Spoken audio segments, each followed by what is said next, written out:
نحمدہ ونصلی علی رسولہ الکریم اما بعد فاعوذ باللہ من الشیطان الرجیم بسم اللہ الرحمن الرحیم وَلَقَدْ سَبَقَتْ كَلِمَتُنَا اور البتہ تحقیق پہلے سے صادر ہو چکی ہے ہماری بات لِعِبَادِنَا الْمُرْسَلِينَ اپنے بندوں کے لیے جو بھیجے ہوئے رسول ہیں۔ اللہ رب العالمین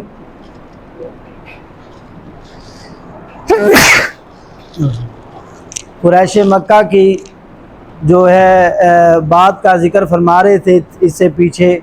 کہ وہ جو اللہ رب العالمین کے بارے میں اللہ تعالیٰ کی بیٹوں اولاد کا تذکرہ کرتے تھے، اس کا ذکر کرنے کے بعد اس کا رد کرنے کے بعد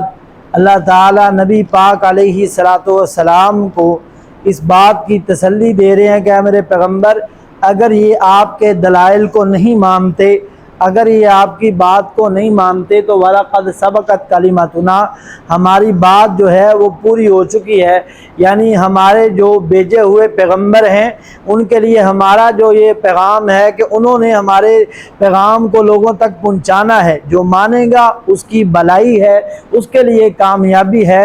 اور جو نہیں مانے گا وہی نامراد اور ناکام ہوگا۔ تو انبیاء علیہم السلام جو بھی نبی دنیا میں آیا ہے وہ اپنے دین کو پہنچا کر لوگوں میں غالب ہی ہوگا۔ انہم لہم المنصورون کے بے شک البتہ وہی مدد کیے جائیں گے، یعنی اللہ تعالیٰ اپنے نبیوں کی ہی مدد کریں گے۔ آپ ان کفار کی جو ہے باتوں سے پریشان نہ ہوں، فتح آپ کا ہی مقدر ہے۔ وَإِنَّ جُنْدَنَا لَهُمُ الْغَالِبُونَ اور بلا شبہ ہمارا لشکر البتہ وہی غالب رہے گا، یعنی ہمارا جو دین وہی غالب آنے والا ہے۔ اور پھر یہی ہوا کہ نبی علیہ السلام کہ جن کے بارے میں کفار نے ہر قسم کی سازش کی، لیکن اللہ رب العالمین نے فتح مکہ کے موقع پر یہ ثابت کر دیا کہ بے شک اللہ ہی کا لشکر غالب آتا ہے۔ فَتَوَلَّ عَنْهُمْ حَتَّى حِينٍ سو آپ منہ موڑ لیجئے ان سے ایک مدت تک، یعنی آپ صبر کرتے ہوئے ان سے اعراض کریں،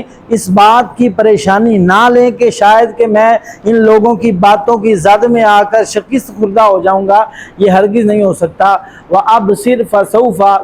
اور آپ دیکھیں انہیں پھر ان قریب، یُبْصِرُونَ وہ بھی دیکھیں گے۔ أَفَبِعَذَابِنَا یستعجلون کیا پھر ہمارا عذاب وہ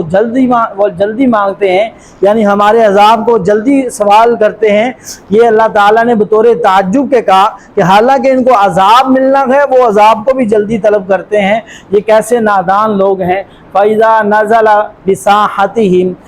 سو جب وہ نازل ہوگا ان کے صحن میں، فَسَاءَ تو بری ہوگی صباح المنذرین صبح ڈرائے گئے لوگوں کی، کہ جب عذاب اللہ تعالیٰ کا آئے گا تو یہ ڈرے ہوئے لوگوں کی صبح بہت بری ہوگی۔ اس سے بعد نے غزوہ خیبر کی بات بھی لی ہے کہ نبی علیہ السلام نے جب خیبر کے یہودیوں پر حملہ کیا تو وہ جو اپنے آپ کو بہت قوی اور طاقتور سمجھتے تھے تو صبح کے وقت وہ ایسے ڈرے ہوئے لوگوں کی طرح نظر آنے لگے۔ تو اللہ رب العالمین نے یہاں پر یہ بات ثابت کی ہے کہ اللہ اور اللہ کے رسول وہی ہمیشہ غالب آنے والے ہیں، اور دنیا کے لوگ جتنا چاہے کوشش کریں وہ کبھی بھی غالب نہیں آ سکتے۔ اللہ ہمیں سمجھنے کی توفیق عطا فرمائے۔